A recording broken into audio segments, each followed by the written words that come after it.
सभी को जय मसीह की।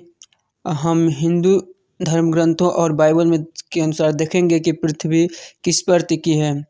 तो हम सबसे पहले देखते हैं महाभारत का आदि पर्व, उसका अध्याय 36 श्लोक 18 से 25 में उसका हम हिंदी अनुवाद पढ़ते हैं कि इसमें क्या लिखा है कि पृथ्वी किस पर है। तो हम पढ़ते हैं। ब्रह्मा जी बोले, शेष तुम्हारे इस इंद्रिय संयम और मनोनिग्रह से मैं बहुत प्रसन्न हूँ। अब मेरी आज्ञा से प्रजा के हित के लिए यह कार्य जिसे मैं बता रहा हूँ तुम्हें करना चाहिए।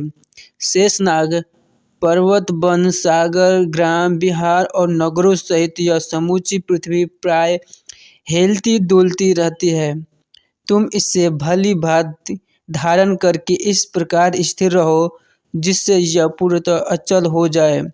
शेषनाग ने कहा, प्रजापति, आप वरदायक देवता, समस्त प्रजा के पालक, पृथ्वी के रक्षक, भूमि प्राणियों के स्वामी और संपूर्ण जगत के अधिपति हैं। आप जैसे आज्ञा देते हैं उसके अनुसार मैं इस पृथ्वी को इस तरह धारण करूंगा जिससे यह हिले डुले नहीं।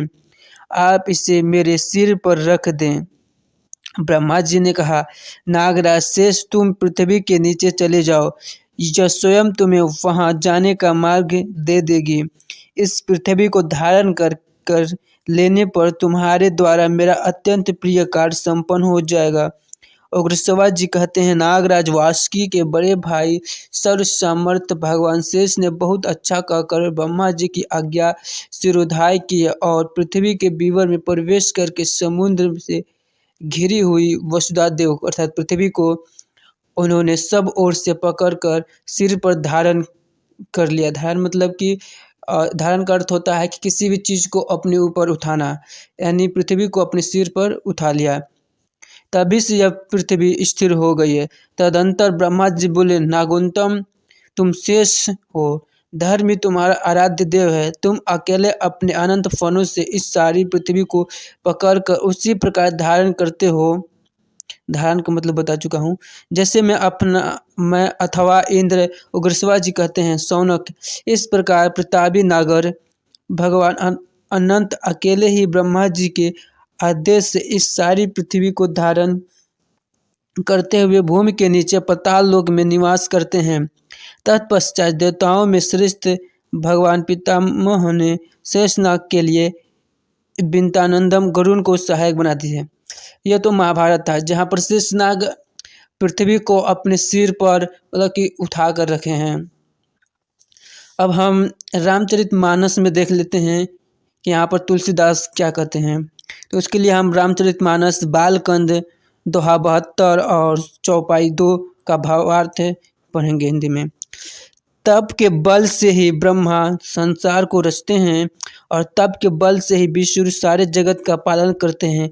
तप के बल से ही शिव जगत का संहार करते हैं और तप के बल से शेष जी पृथ्वी का भार धारण करते हैं। यहाँ पर भी लिखा है कि शेष जी पृथ्वी का भार धारण करते हैं, यानी धारण का अर्थ मैं बता चुका हूँ कि किसी भी चीज को अपने ऊपर उठाना। तो अब इसके बाद हम वेदों से देख लेते हैं कि वेद में क्या लिखा है और वेद से हम 2 भाष्यकारों का भाष्य पढ़ेंगे कि दोनों में कितनी समानता है और कितना अंतर है, क्या इसका निष्कर्ष है हम देख सकते हैं। तो हम इसके लिए पढ़ेंगे अथर्ववेद कांड 4 सूक्त 11 और मंत्र 1। यह हम पढ़ते हैं, सायन का भाष्य है और जिसमें लिखा है उसका हम हिंदी पढ़ेंगे। संसार रूपी गाड़ी को खींचने वाले बैल रूपी परमात्मा ने पृथ्वी को धारण किया है। धारण का अर्थ मैं बता चुका हूँ। उसने स्वर्ग, अंतरिक्ष तथा पूर्वादि 6 महादिशाओं को भी धारण किया है। इस प्रकार बैल रूपी परमात्मा सब भुवनों में उनकी रक्षा निमित्त प्रविष्ट हुआ है। तो यहाँ तक कि मतलब कि क्या बोलते हैं, अंतरिक्ष और 6 महादिशाओं को भी धारण किया, यानी अंतरिक्ष को और 6 दिशाओं को भी अपने सिर पर मतलब कि उठा कर रखा है। तो मतलब कि 6 कौन सी दिशाएं आप लोग जान सकते हैं। मतलब कि दिशाएं तो 4 ही होती हैं। तो लेकिन हम यहाँ पर देखेंगे कि यहाँ मतलब कि बैल रूपी परमात्मा ने पृथ्वी को उठा के रखा है। और मतलब कि महाभारत में और रामचरितमानस में वहाँ पर शेष जी पृथ्वी को उठा कर रखे हैं, और यहाँ पर बैल को। तो फिर अगला भाष्य देखते हैं। वही अथर्ववेद 4:11 का इसका भाष्यकार हैं पंडित क्षेमकरण दास त्रिवेदी का। जी हाँ, तो इसका हम पढ़ते हैं।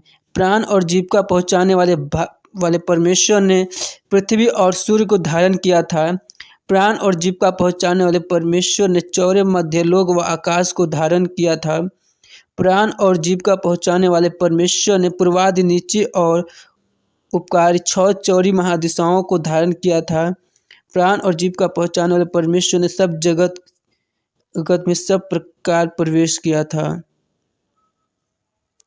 तो यहाँ पर भी लिखा है कि प्राण और जीविका पहुँचाने वाले परमेश्वर ने पृथ्वी और सूर्य को धारण किया है।